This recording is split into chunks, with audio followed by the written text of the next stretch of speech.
here's my review of The Punisher: One Last Kill. I had a really fun time with this special.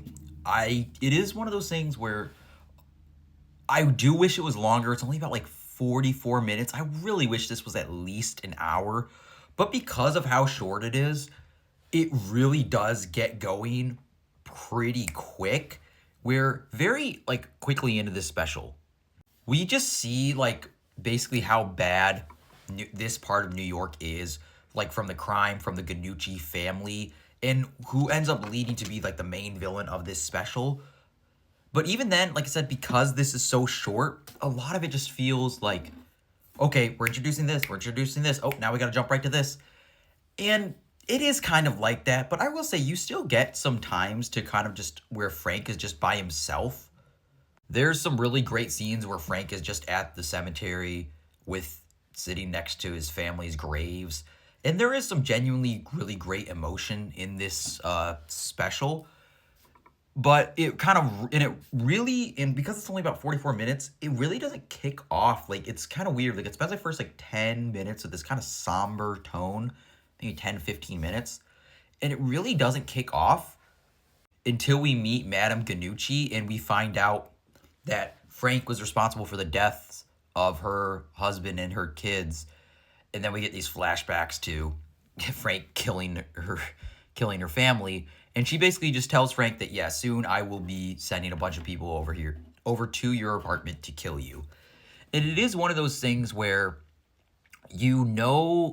like, it's weird because I feel like with how people in this universe know who the Punisher is and know how dangerous he is, it does feel kind of weird to basically tell you, it's like, yeah, I'm going to be sending people over to kill you. It's like, that would just give him time to prepare. It just seems like an odd thing to say, but it's basically just an excuse for us to set up some really fun action. But before that, we actually kind of get a cameo from Karen, but it's just a hallucination of just Karen guilt-tripping Frank, as always. And in many ways, that one of the complaints with this special, and it's been a complaint with Punisher for really the entirety of him being in the MCU, is this Punisher, John Bernthal's Punisher, as great as he is, like, a lot of it is just, like, him feeling guilty and him feeling sad about his family. And, like, we get it. Obviously, that's a key part to the Punisher, is the fact that he lost his family, and that's why he does what he does. But at the same time, we don't need our Punisher to always be sad all the time, because he is very sad in this a lot. And it in many ways, like I said, I think that the way this special is made, it's almost as if, like, this was made for someone who doesn't really know that much about the Punisher, and they're like, okay, the Punisher is going to be in Spider-Man Brand New Day. If you don't know that much about who the Punisher is, let's introduce you. So, okay, so, like, his family died. This is why he does what he does. He was a veteran. It feels like this is kind of like an introduction to the Punisher. Well, not like being an origin. It just feels like, oh, get to know him if you don't. But yeah, after that scene, we quickly get the action of Madame Ganucci's, like, basically mob boss people going to Frank to kill him. And that's when we just get into the awesome, really fun action of Frank in this apartment complex just doing whatever he can to kill all these thugs. And it's fun. It's really awesome. Whether it's him just picking up a gun, him running out of ammo, it's all done with this really high rock music to make it just a lot of fun. A really cool apartment scene, and they don't hold back with the violence. And that's one thing that, like, that's what's perfect about this, is like, it's really good to finally see Marvel embracing R-rated content. They started with, like, Deadpool and Wolverine. Then we got Daredevil. Now this. It's just a relief to see.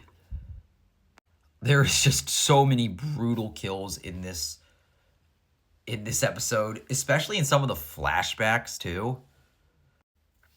Like, it's the violence that you kind of come for when you're talking about the Punisher, and whether it's the apartment fights, or like I said, there's some of the flashbacks when you see Madame Ganucci, like Ma Ganucci's family get murdered, and it gets pretty.